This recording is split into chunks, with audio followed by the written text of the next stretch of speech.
So today, because I mentioned on Weibo this morning that between 8 and 8:30 this evening, I will give a brief teaching on the seven-line prayer to Guru Rinpoche.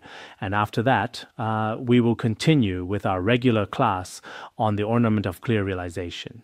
Because today, many Dharma friends online have come specifically to listen to the teaching. They are not coming specifically to listen to the ornament of clear realization, but I hope they will stay to listen to the ornament of clear realization, because this treatise is rather difficult for them to understand, and this way they won't become arrogant in the future. Many Dharma friends have come for the teaching today, although we didn't have time to send out the notice in advance. Because we only just decided yesterday. I originally wanted to announce it yesterday, but then because various things came up, the notice about this teaching was only sent out this morning. But it seems that nowadays, the power of the internet's reach is quite strong. So we Buddhist practitioners also need to learn how to use it. Many Buddhist practitioners nowadays, even including elderly people in their 70s and 80s who have never been online, are starting to prepare to use the internet for the sake of learning, with their hands trembling as they begin to go online. This also shows their confidence in technology and their confidence in the Dharma. Now, what I want to share with you today is mainly the importance of the seven-line prayer. Everyone, during these few days, the Dharma friends at Larungar are reciting the seven-line prayer very earnestly. I saw this morning and this afternoon that most of the Dharma friends were reciting very earnestly in the assembly hall, because this opportunity is really rare, including some who are doing service work, except for particularly special matters. I hope you can join the recitation. If there is some work that has to be done, I hope that some of your service work can be done in the evening after the recitation or in the morning before the recitation, because the recitation starts at 8 o'clock in the morning until 12 o'clock, one session in the morning, and in the afternoon from 1:30 to 5:30, one session like this. For some major Dharma assemblies in our academy, there are 4 sessions each day, but for Dharma gatherings like this one these days, we have only one session in the morning and one in the afternoon. So in this way, I hope that many of us, although service work is also very important, because there are so many monastics, so many ordained monks and nuns, and so many bodhisattvas together praying to Guru Padmasambhava. This opportunity is extremely rare in one's life. So today I would like to give you a brief teaching about the seven-line prayer. First, everyone should know that during these few days. Right now, we only have 2 days, tomorrow and the day after tomorrow. It's best for everyone to complete 30,000 times recitations within these 3 days. If you really cannot finish within 3 days, although there is no strict time limit, but it's best to finish them as soon as possible. As soon as possible doesn't mean 3 incalculable eons. It should be as quickly as possible, right? Also, it's best if those can register online and make this commitment. After doing this, if you can make aspirations and register after a while, this time we have many monastics, many ordained people.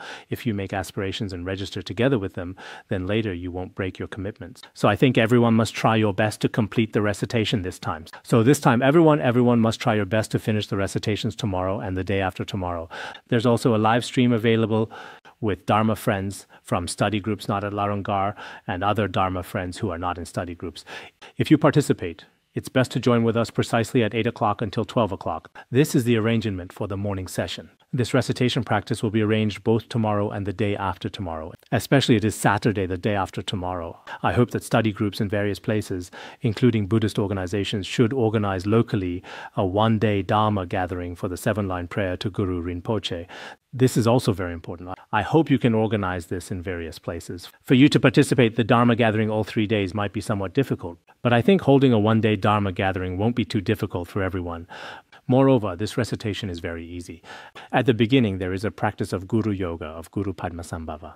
It is the Guru Yoga we used to do for sock offerings in the past. Here at the academy, I saw this morning that many Dharma friends didn't bring their ritual texts, or they haven't been printed yet. If necessary, the people in charge at the academy should find a way to print the ritual texts out for the participants. Maybe there are some newly arrived Dharma friends who don't seem to have this ritual text. So if the scripture printing house has them, it's best to provide them to everyone. If not, it seems there are only a few pages. Tomorrow morning, it's best to hand them out at the entrance. Figure out a way, maybe work overtime tonight to print some more, okay? Because this ritual text, these basic resources for our practice are very important. Also, another thing to emphasize, during the daytime recitation in the assembly hall in our academy, it's best to move this Dharma throne and hang a large thangka of Guru Rinpoche in the back. Then in front, make some butter lamp offerings, make some good quality offerings with a sincere heart. In this way, whenever we practice any method, it will be easier to accomplish. If you yourself have an image of Guru Padmasambhava, when you cannot visualize it, it's best to place it in front of you. Today I noticed that many people practicing very focused. During these few days, today, tomorrow, and the day after tomorrow, these 3 days, we should practice together with so many monastics. We often have this kind of instruction to practice this sadhana specifically for 3 days. Around 2009, I also taught the outer practice of the 7-line prayer. At that time, I also wanted to organize everyone to recite the 7-line prayer together for a few days. But at that time, because of class arrangement and various other things, there was no time. In the second half of last year, I also wanted to practice together with you very much. But at that time, I was giving teachings in other places, and for various reasons, scheduling conflicts and so on, I didn't manage to make it. So this time, I think for the Dharma friends at Larungar, we should also regard this as a very rare opportunity. Dharma friends outside the academy in various major cities should also treasure it. This time, this teaching can be shared publicly so that everyone can study it. For those who have registered, please try to complete 30,000 recitations of the 7-line prayer, because 30,000 recitations of the 7-line prayer to Guru Rinpoche is actually not that much. Nowadays, many people in cities seem to have become a little too relaxed.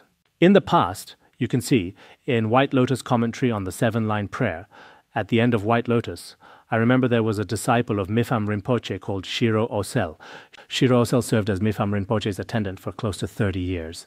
When he requested teachings of White Lotus from Mipham Rinpoche, he had already recited the 7-line prayer 1.3 million times, and he said he would make aspirations to recite more. Later, Mipham Rinpoche saw he was very diligent and had great faith in the 7-line prayer, so he began to compose this text. When we taught the words of my perfect teacher before, we've already taught its outer practice. The inner practice and secret practice were not taught. Actually, the inner and secret practices are even more supreme. When we taught this outer practice of the 7-line prayer to Guru Rinpoche, everyone developed tremendous faith in Guru Rinpoche and the 7-line prayer. Many people from that time onward developed extremely great, special, and unwavering faith toward the tantric teaching. Therefore, this time I hope that Dharma friends in various places value this group practice as it is truly meaningful and beneficial for you. I'm not saying that it's important just because it benefits us personally. In general, in this world of ours now, various disasters of earth, water, fire, and wind are also occurring frequently. So for the peace and happiness of the entire world, we especially need to practice the Dharma. And for individuals, our personal karma, affliction, suffering, and illness are also constantly occurring, causing various torments. So we ourselves also need to dispel various outer, inner, and secret obstacles and hindrances. So I think in this degenerate age, praying to Guru Padmasambhava is the best choice. This is not because we ourselves practice Vajrayana that I'm saying this to everyone. In fact, many people don't know that using today's language, Guru Rinpoche's methods can be seen as a kind of psychological therapy. It can completely resolve all our afflictions in the present moment and allow for enlightenment in the present moment. He is the founder of the unsurpassed Dzogchen. We can say that in our Tibetan region, it was transmitted by Guru Padmasambhava. It's been over 1,000 years since Guru Padmasambhava left Tibetan area, but his teaching he gave for realizing the nature of mind, one can see how they have transformed over time. It has brought accomplishment to countless practitioners. This is his supreme blessing. Today, the Dharma, like a bright moon, illuminates the entire world. This is also his extraordinary power and blessing. So now, a very small number of people who don't understand the tantric teachings or don't know the value of a wish-fulfilling jewel may have various wrong views. But this is inevitable, because in the world, the real truth is grasped by a very small number of people. This is also a natural law. So, regarding Guru Padmasambhava's practices, we may only be able to understand the outer and inner practices. As for the inner practice, the path of skillful means and the path of liberation teach the secret practice and hidden meaning, mainly teaching the Dzogchen teachings on the nature of mind.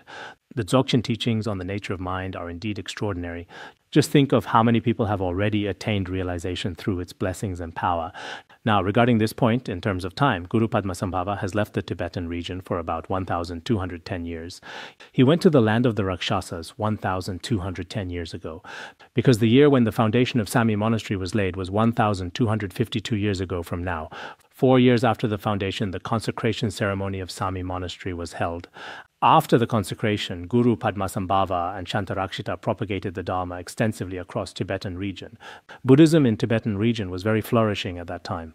That time is 1,246 years from now. It's been roughly this long. In that case, what is this practice of Guru Padmasambhava like? To this day in the Tibetan region and now in the Han region in Europe and America, anyone with true faith after practicing it ultimately, without abandoning the physical body, goes to a pure realm or achieves the rainbow body or truly cuts through all afflictions in this very life. So even if we don't go into the deeper aspects and only look at the more accessible parts, as Mipham Rinpoche has explained, everyone can now study or practice it, especially during the recent Guru Padmasambhava group practice. I previously translated the very precious White Lotus. When we taught the words of my perfect teacher, we only taught the outer practice. The inner and secret practices were not taught. Because at that time, I thought the secret and inner practices couldn't be taught publicly. They can only be taught to a very small number of people.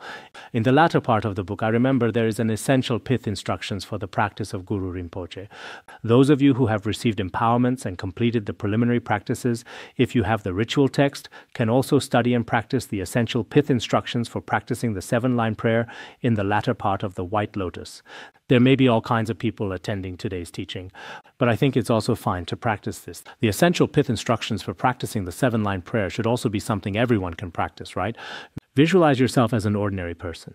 At the crown of your head, visualize Guru Padmasambhava. Then recite the 7-line prayer with fervent faith. When we recite the 7-line prayer each day, everyone can also recite like this. Then, just like the way how we practice Guru Yoga, visualize Guru Padmasambhava at your crown. Pray to Guru Padmasambhava with very fervent and unwavering faith by reciting the 7-line prayer. When praying with the 7-line prayer, visualize Guru Padmasambhava's body radiating light and pouring down nectar. Through this, all the illnesses, negative karma, and sufferings of your body, speech, and mind are expelled downward in the form of impure substances such as pus, blood, insects, and dark smoke.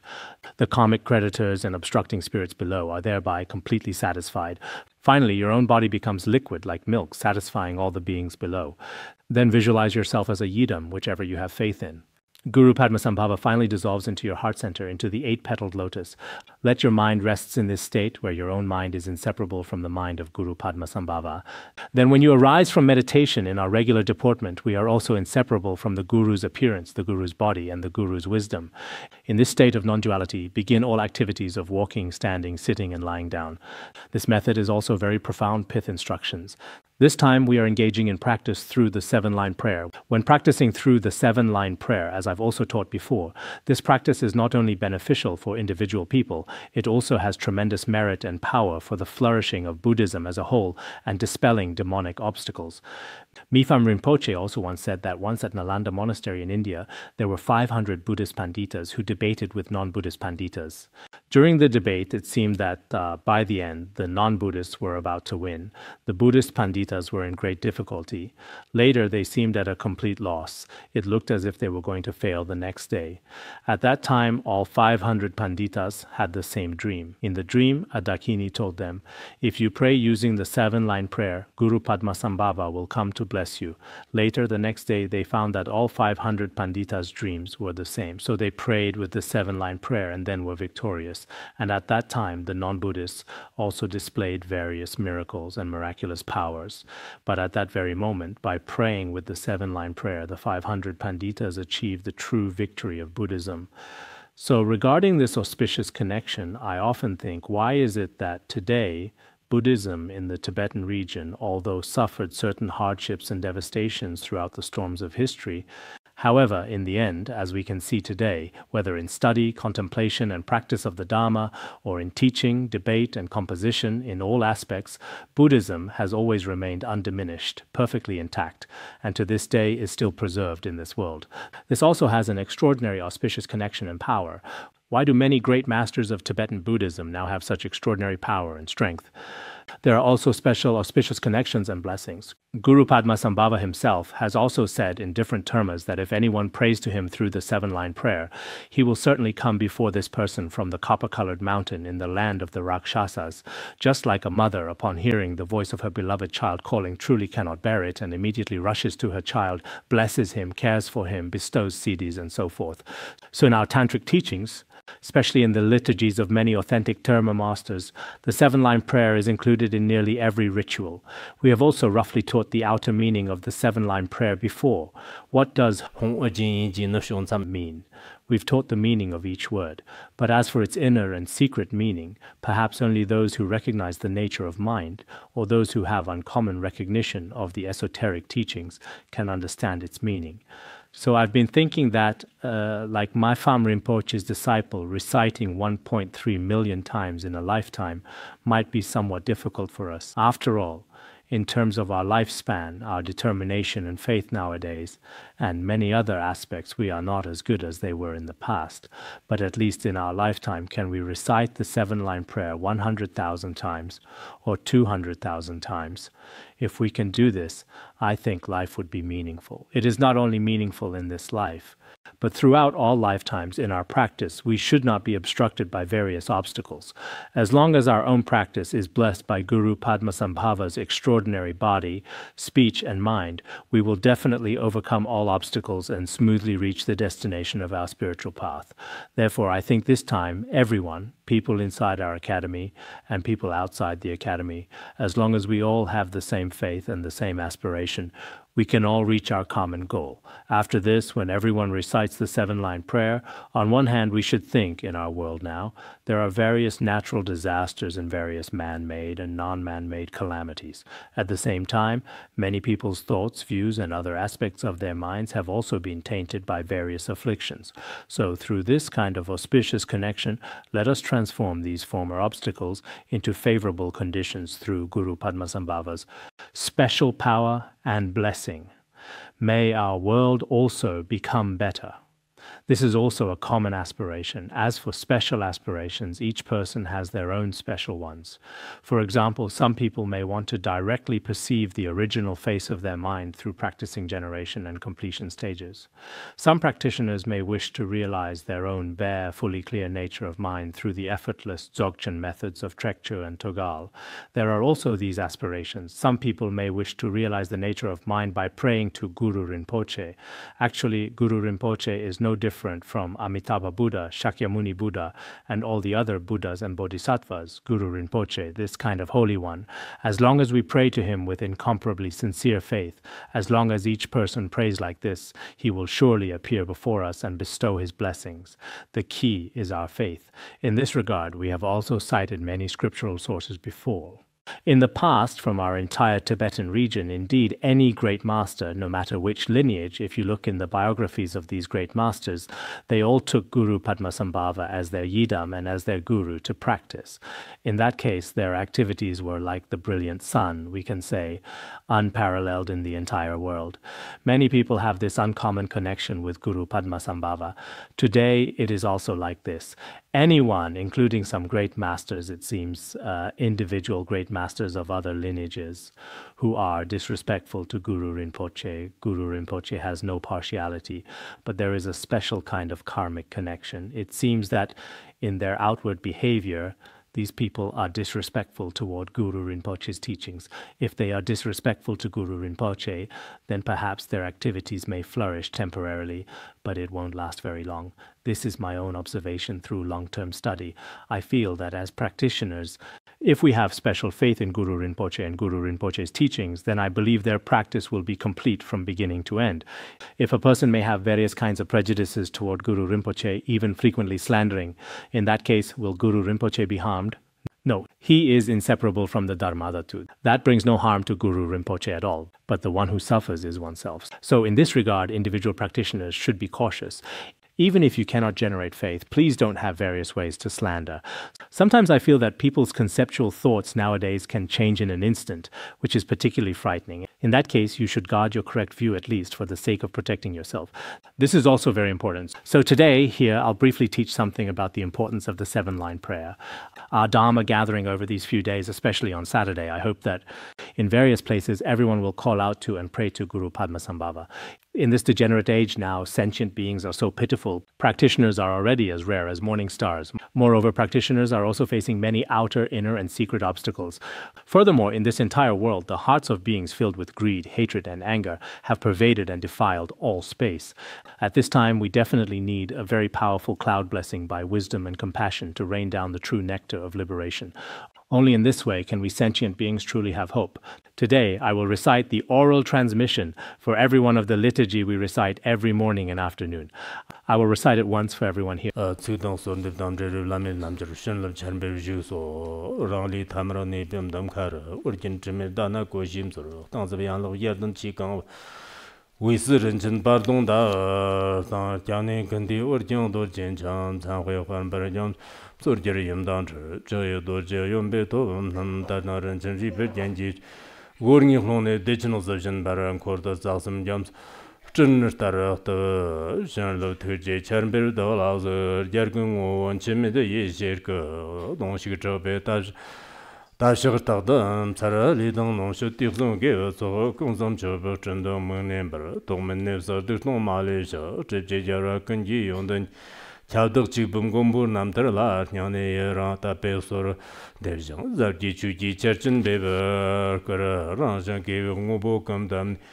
Dzogchen jamso zhizhen ne jiwaram gombo jijir namdar jinyao dem kajun roan zhenbi tondo ngo jiane gandim jimzi terjenbo Dingr nyingmi jiao zhi rinpoche ngabdur gopem narjin dongshik ji sora sornde velab zewim nirdo zo gombo hlone tijir sarjong la murdam dakar nyalab shinjir lor tagdam samam nirdo tambadam chodong tomo uro sardo sora ji She la Tudon son de Gini Sondon, or Yen Yen Johnson, Bama Gezer Dombola, Yamsam Chokung, Journey, Bamam John Jesus, Cornum Kandro Mambu Gura, Chichi Jesus, Dr. Shinje Lapses also, Gura Bamaster de Hon, Mugi Sura Tabe, Lamionism, Lama Yavim Give Johnson down to Kane, Ishiji was a Snarnga Tabar Tar Kiane Ranger Ninker Temper Jidushinji La Brasama Omahon Bandanger Pamasterdon Omahon Bandanger Pamasterdon Omahon Bandanger Pamasterdon Lame Nelson E game Josum de Gozer Carmen Tansum Jones Rangon Nelson Temper Gosum Jushan Gosson to you do Jir Dan Laman Corchi Gotish Karmer tule hongam sambar nyanga rangar nyangara thambe lami thu ransan yer mel harche chuji churkarone a ji jola yene chujer panlande ranga zemnya domme churka chembo ranjara ta jan laryar jamarta noa dhamchada lami ranjanda tela geva hujan shivjobe shivja Shivjobe de los Shawo, Jibagan, Tamchinder, Jibi, Trojan Davi, Yartsev Gala, Cerva Tamchet, Guru Padmasambhava, Mulum de Bam, number Jarva, Ikim Sole, Shonwa, Gewo, Mangalam. This is our teaching on the seven-line prayer. Originally, I would like to talk about the auspicious connections and merits of the seven-line prayer. I should be able to teach many about this, but today, because later, we still have a class on the ornament of clear realization, I won't say much here. In general, this time, I hope everyone will be happy to register for and participate in this practice. I think like this, because at Larunga there are so many monastics making aspirations and reciting together, this merit is tremendously great. The virtus roots of our group practice are like an extremely vast and boundless ocean. If we add a drop of water into the ocean, until the ocean is exhausted, our drop of virtuous root water will also not be exhausted. This is a virtuous root that is extremely difficult to obtain. So everyone this time should recite the seven-line prayer very earnestly. Perhaps a very few people didn't know how to practice the seven-line prayer in the past, but we have also taught before that practicing Guru Padmasambhava is very important for many of us. Especially for people in this degenerate age, this practice is especially important. Once when we taught in Praise of Precepts, we also taught about the importance of this, and we taught about the merits of Guru Padmasambhava's mantra, Oma Hung Benzar Guru Pema Siddhi Hung. We have also taught about this to everyone before. Actually, if we carry Guru Rinpoche's biography, Guru Rinpoche's statues, Guru Rinpoche's mantras with us regularly, evil demons and heretics cannot destroy us indeed. So as for me personally, from childhood, I have always had tremendous faith in Guru Padmasambhava. I also frequently make aspirations that throughout all lifetimes I will receive the guidance and blessings of Guru Rinpoche. In the Guru Yoga of Guru Rinpoche by Mipham Rinpoche that I just recited, at the end it also says to make aspirations throughout all lifetimes to become a disciple of Guru Rinpoche. Mipham Rinpoche also said this. In the biographies of many great masters of the Nyingma tradition, for example, His Holiness Jigme Phuntsok Rinpoche also, on one hand is an emanation of Guru Padmasambhava in appearance. Everyone knows this. Over 200 years ago in the prophecy of Bodhi Vajra, it also says an emanation of Guru Rinpoche with the name Jigme. So in his prophecy, it directly says he is an emanation of Guru Padmasambhava. Then, in some biographies, it says that His Holiness is the emanation of Guru Padmasambhava's great disciple, Nanam Dorje Dujom. When His Holiness himself explained it, he said that so-called emanation of Guru Rinpoche actually means receiving Guru Padmasambhava's blessings of body, speech, and mind. His Holiness himself also said this. When we look at some history, for example, as you know, I previously translated many tantric teachings of Venerable Longchenpa, including his 7 treasuries, 3 rests, and 4 heart essences. Basically, at the end, Venerable Longchenpa says that he is a yogi, blessed and guided throughout all lifetimes by Ogyen Padmasambhava. Longchen Rabjam completed this composition. This is often mentioned in the colophons of the text, what I previously translated. The yogi blessed and guided by Guru Padmasambhava throughout all lifetimes, the omniscient Longchenpa or Agye Wangpo, or it says Longchen Rabjam and so forth like this. So I especially hope that we practitioners have special faith in Guru Rinpoche. This kind of faith comes from our regular practice, for example, reciting the heart mantra of Guru Rinpoche. This doesn't require much education. I'm not saying I am anyone special. Like my father, he was particularly simple, didn't know any words. Basically, except for making tsampa, he couldn't do anything. He was extremely, extremely simple. But he had tremendous faith towards Guru Rinpoche. Throughout his entire life, he just continuously recited Guru Rinpoche's heart mantra.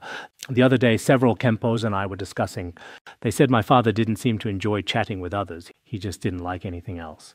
Every day, from morning to evening, he just recited Guru Rinpoche's mantra, I may have also been influenced by this from childhood. Perhaps the influence of my father, or perhaps my own past life connection with Guru Rinpoche. In any case, I have very strong and unwavering faith towards Guru Rinpoche. Many people don't have strong faith in Guru Rinpoche because they are too caught up in their own discriminating thoughts. This can also be true for people who do a lot of study and reflection. They also need to be careful. Some people may not have sufficient understanding, especially if influenced by some people from the present or the past who say various things about the tantric teachings. These people may not necessarily develop faith. If you truly cannot develop faith, there's nothing we can do. Even when the Buddha was in the world, there were many people who had no faith. It's not possible for every sentient being to be the same. But actually, we really need Guru Rinpoche's blessing in this degenerate age.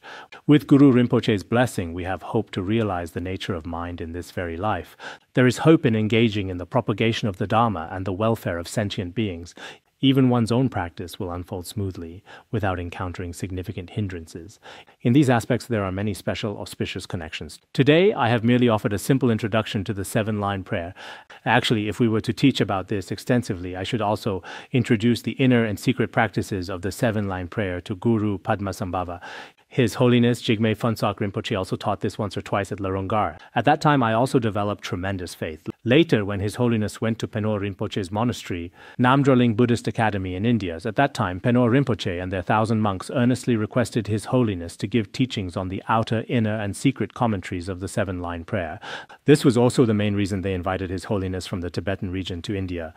They requested him to teach the outer, inner, and secret commentaries on the 7-line prayer.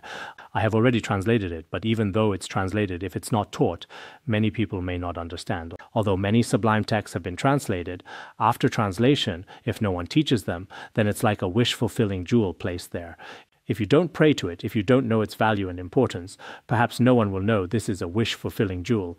So in this confused world, many of us need some bright lamp to show us the way. In this regard, it also relies upon the collective aspirations and the combined strength of our shared practice. All right, this is today's first class. Thus, for the many Dharma friends gathered here today, this first session may be considered complete and auspiciously fulfilled. I hope each of you makes aspirations. Many Dharma friends have also joined this live session through the online broadcast. I hope each of you will make the aspiration to recite the 7-line prayer. If you truly cannot recite that many, for example, if you can't do 1.3 million or 100,000 or even 30,000, then at least you can do 10,000.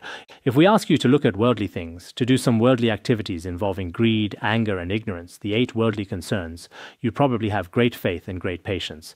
So why not create an auspicious connection for yourself? If you don't think it's necessary, I won't force you either. You can just enjoy yourselves. I don't have any issue with that. We don't have any mutual constraints, right? This concludes our teaching on Guru Rinpoche.